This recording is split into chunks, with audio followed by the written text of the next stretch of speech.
I'm loving seeing all of the lines. All of the running rigging, the standing rigging, everything's starting to look so cool. So cool. She's looking more like a sailboat. Yeah.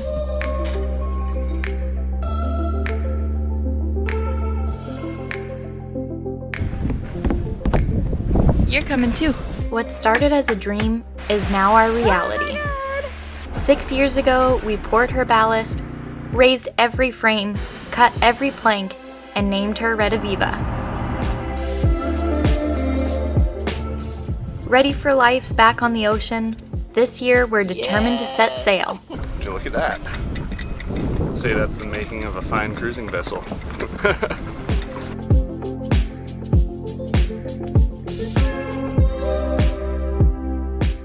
We're Salt and Tar, and this is our life. We're happy to share, and thanks for joining us. My goal for today is to try to get the Staysail boom pretty much done. I'm going to lash the gooseneck that we epoxied in there. I'm going to lash that onto the stay, and then I'm going to get the sail hoisted up and then mark for all my other pieces of hardware.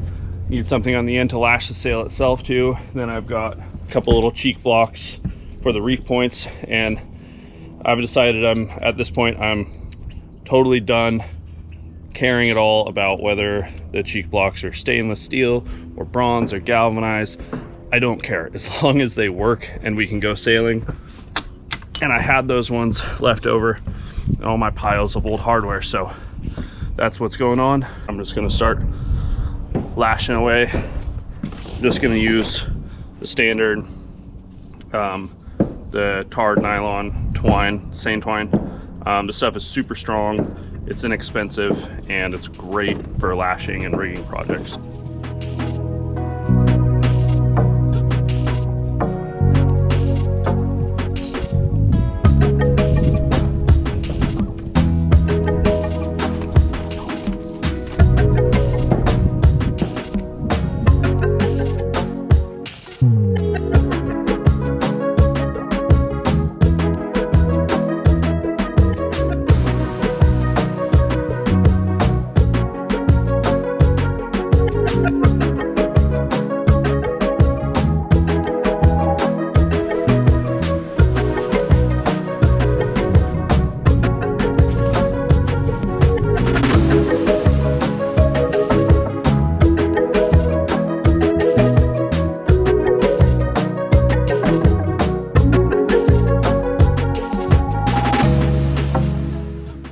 Okay, I've got this little eye, like a nice smooth fair lead in there. So I'm just gonna put that right on the end. Since this is laminated in two pieces and there's a seam right here, I don't wanna put anything in line or like an eye bolt directly there because I don't wanna risk popping that seam open. So I'm just gonna do this, and that should hold everything together and should be plenty strong.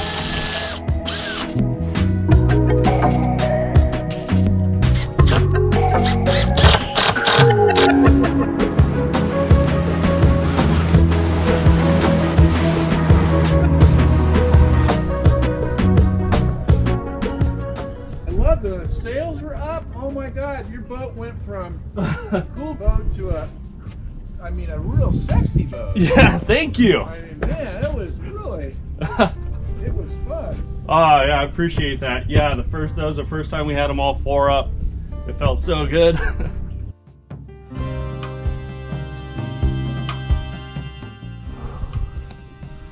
Okay, now I'm just gonna lace up the foot of the sail there.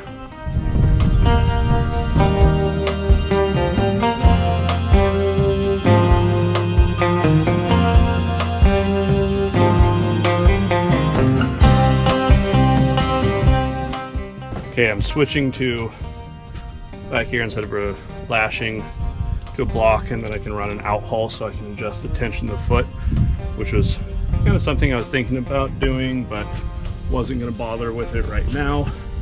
But I think I have to, because I think I need to be able to loosen the tension on the foot of the sail in order to reef it properly, because if not, it won't set right. think that's the issue.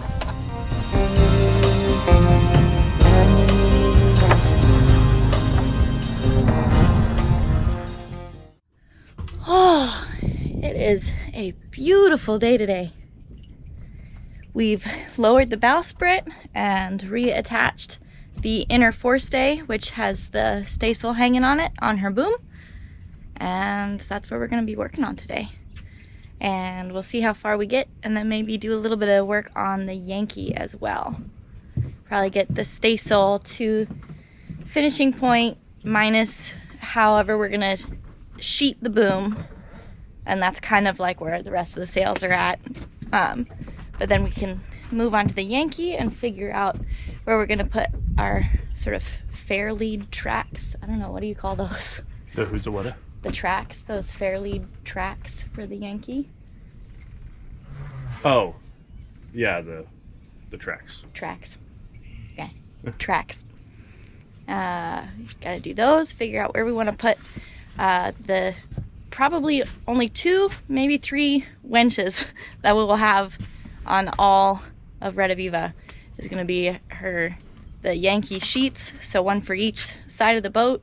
And then we're thinking that we're probably going to install like a small little self-tailing winch for the furling line on the Yankee. Just a tiny little guy. Just a tiny little guy. And then we might probably wait and see after we start sailing, see if we need it or not. But I might put one small winch on the main boom to assist with reefing. So we'll see. Yeah. Traditionally rigged boats like this originally would have no winches at all. Everything would just be on block and tackle. And manpower. Yeah. All right, we need 6 crew to hoist the main. So we're gonna run the permit line for reef 1, and then we have everything to do for reef 2. And is that sort of where you want to take the staysail today? The reefing stuff, or was there one more thing? Well, I gotta do the permanent line for the outhaul. Oh yeah, the outhaul, that was it. Finish the first reef, and then have to do everything for the third reef. Haven't started on Second that. reef? Second reef. I don't know why I keep saying third reef. I know. Then at that point, we can move on to topping lift. We have to figure out how we want to run that. Mm-hmm. Is it gonna be just one, or yeah? Yeah. At the end-ish Yeah. of the staysail boom. Indeed. All right.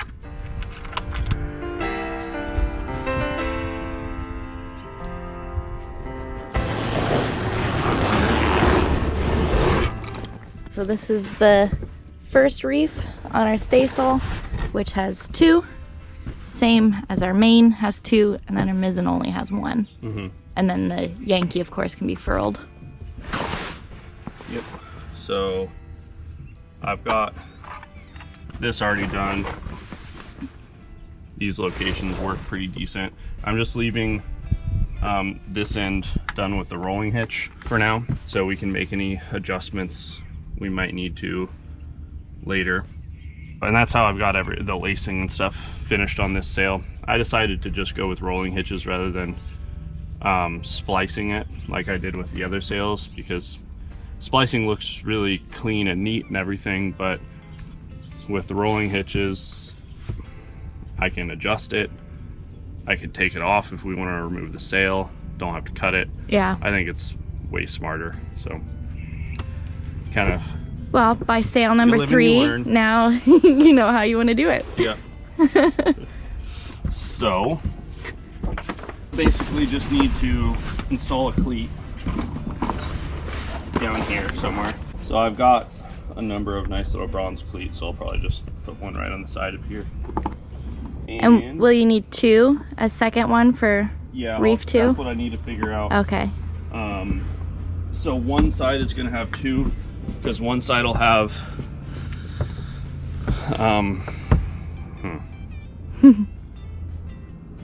there's going to be, the outhaul is going to need 1, and then there's going to be 2 reef lines And I'm not sure if I'm gonna go reef once reef on one side, one reef on the other side. Or in line. Depends on where I kind of have to figure out where go, the right? next cheek block is going to be located, because I mean, yeah, you might want it like up here. Pretty deep. Garrett's got the gooseneck all lashed in place. That looks really nice. And I did pick up a torch lighter. oh sweet. So we can finish all that. Red Viva's getting close to turning 7 this year in March. It's when we keep track of not her actual birth date, but that's when we started. So it's like she gets a whole birth month. I mean, that's really how you should do birthdays anyway, right? I was telling Garrett, I was doing some math and cranking some numbers of just like, you know, reminiscing of the whole project and just really our sailing life together as a whole. So Red Viva is, we kind of call her lucky number 7. She's the 7th boat that we've had together, and we're finishing her in her 7th year of existence. It's kind of cool. Yeah, so she turns 7 in March, and that's when we'll do her annual haul out. And that's sort of like the last big thing on the list that we can't do until a little bit later, just because, I don't know, I think March, spring is a really good time to be doing haul outs, and in the future too, no matter where we're traveling. March is sort of a good weather month, not too early where it's rainy or cold, and not too late where it's too hot or too dry, and we don't want to dry her out even if she's only out for a couple days. You tell them the other fun fact about, what was the other, did I forget one? the last 7 years it's taken us to build our 7th boat, but the 6 years prior to starting this was 6 boats in 6 years. Yep. So we went through a boat a year. Yeah. And then 7 years on this one. Yeah. And it's lucky number 7. Yeah, it's pretty funny. Yeah. Yeah, we have a problem. Yeah. One of our goals too with building Red Viva was not only like building the boat that we really wanted to be on, because obviously we kept changing boats, our mind changes a lot, but also we're just addicted to change. Always, it was like if we couldn't move the boat, then we just changed boats and then started a new restoration project. Or if we ran out of all of our money and we were sick of working on shore. Yeah. And then we just used whatever money we had and then bought a boat in a different location. Yeah, if we didn't want to wait to go sailing, we'd just sell our boat. And we'd usually fix it up so we could sell it for a lot more than what we bought it for. So we just sell the boat, get a chunk of money, spend part of that buying a new boat, and then use the rest of the leftover money to just go cruising again. And then we'd slowly fix up the boat, you know, with just our own labor and stuff. So by the time we ran out of money again, we could sell the boat for a profit, buy another boat, and then have a cruising kitty again. Yeah, it was sort of like unintentionally intentional. We ended up flipping boats. I mean, it got us to where we are today. So it was fun times. It was fun. It was spontaneous, exciting. There's always change. Yeah, a new boat every year. I mean, there was some crossover. There were like our first boat and our 5th boat, we had the longest, so there was some crossover to years, but it was still, yeah, pretty much a year, a boat a year. Back from our bunker chandlery, these are the ones that we have. I'm kind of leaning towards this one on one side at least, and then either this one or this one for the other side. This one's a locking, like a jam cleat, V cleat. Which is what we have for the mizzen. Yeah. For the one reef on the mizzen. Since we'll have 2 lines on one side, my thought, and I was thinking it and Ruth said it, so Ruth definitely wants some credit too. Yeah, I do. I was thinking about putting a bigger one on one side of the boom, since we'll have 2 2 different lines, so we can just use a bigger cleat for both of them. We can just cleat on top of the other line. That way we don't have to install 2. And then I'll just have a small one on the other side because it's only gonna need to take 1 line.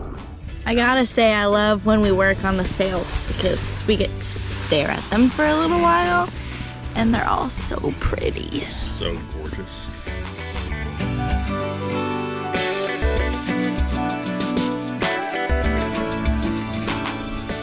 It'll be so nice too when we get the jib net on here and everything's like permanently tensioned up all the time. Then you also have, you know, the whisker stays to steady your feet on, and it won't feel like you're just gonna fall right through it. Because this gives me a slight bit of vertigo when you can see your foot just through the holes. I was thinking when I was kind of mocking up some of the stanchions and lifeline stuff yesterday, I was contemplating putting the last stanchion out on the end of the cat heads. Oh. And then we'll have from there, that'll run down to the end of the sprit, just at an angle. And then we'll continue the netting up. And so you'll have like a full-on, like a full basket netting enclosure up here. I'll make it feel really secure. That's a good idea. Mm-hmm. I like that.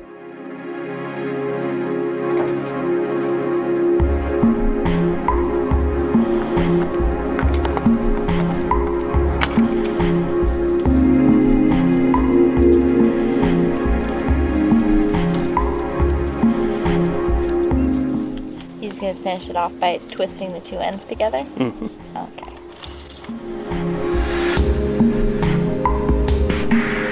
Okay, snips.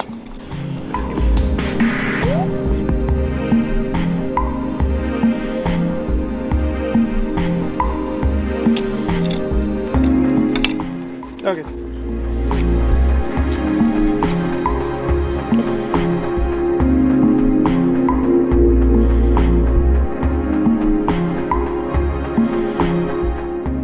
Just gonna drop this down and start working on the second reef. So here's our matching cheek block. Here-ish. Do a rolling hitch.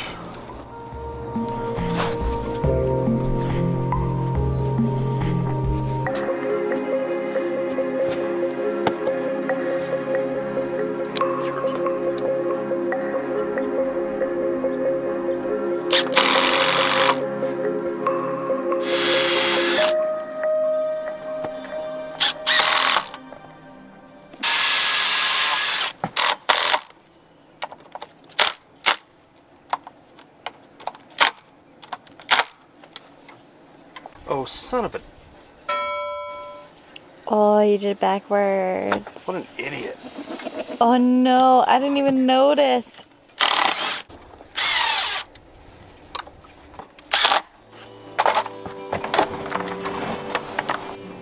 There's reef number 2. I'm ready to cut the reefing line to length. Check that off the list.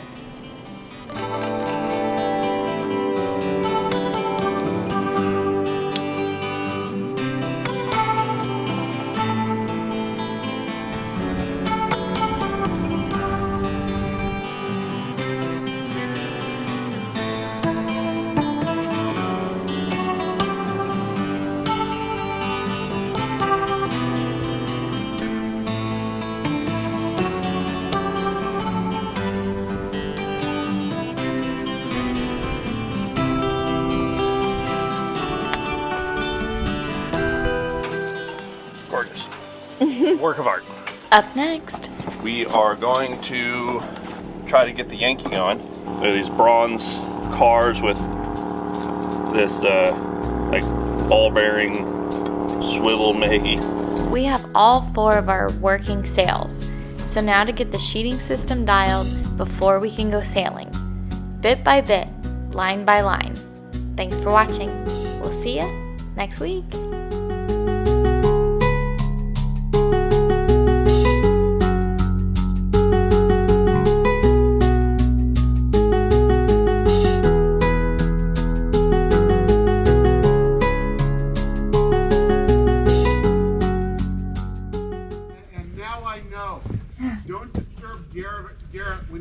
reverie.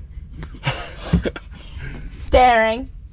Staring. It's funny because yesterday he was over there and he was staring right at me over here, and I was kind of like, I think he's looking at me, but Yeah. There's a bunch of blueprints running through. Reverie. I can't do that. Yeah, it was pretty funny. I was standing right here because I was putting that up, and I must have just been like, looked like I was staring directly at you. And then I didn't even snap to until in my peripheral vision, I saw your hand. I'm just like, oh, sorry, that probably looked really weird. You old fart. Oh, Whoops. that wasn't very Now good. you're getting kinky. I had way more coffee than I usually have this morning. It's because it was so good. Oh, really?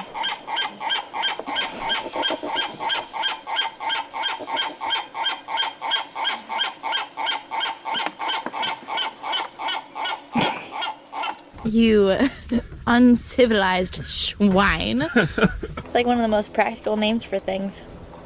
The boom. It's typically what I hit my head on, and that's the sound it makes. What kind of nut is that? Is it a Garrett special? No. More unusable footage.